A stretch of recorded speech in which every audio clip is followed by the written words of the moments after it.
नमस्कार आत्मा नमस्ते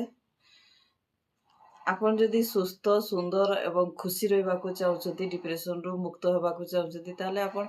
माने गोटे रिमेडी करें से रिमेडी कला आपण 3टी तुलसी पत्र नेबे 3टी तुलसी पत्र नेबे 3 दिन ए उपाय को 3 दिन करेंगे केमती करे फास्ट दिन 3टी तुलसी पत्र नेबे ताकू माने कहिबे मु एक सुस्थ एवं सुंदर आत्मा अटे मु एक सुस्थ एवं सुंदर आत्मा अटे मु एक सुस्थ एवं सुंदर आत्मा अटे या कहिबे पुणी से तुलसी पत्र को खाइदेवे सेकेंड दिन पुणी 3टी तुलसी पत्र हाथ में धरिबे तापरे कहिबे मु सुस्थ मु एक सुस्थ एवं सुंदर आत्मा अटे या कहिबे पुणी द्वितीय दिन मध्य ताको खाइदेवे तृतीय दिन मध्य मु एक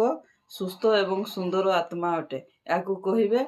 पुणी ताको खाइदेवे एमती 3 दिन करंतु रेगुलर 3 दिन करंतु देखिबे आपनकर भितरे जदि डिप्रेशन अच्छी एंजाइटी अच्छी तापर आस्ते आस्ते आपनकर दूर हो जिवो आपण बहुत खुशी रे रही पारिबे आ सुस्थ सुंदर रही पारिबे ए छोट कथाटी जदि पालन करछन्ती ताले बहुत मंगल होई थाए पालन करके देखंतु तो तापरे निजे अनुभव करि पारिबे धन्यवाद।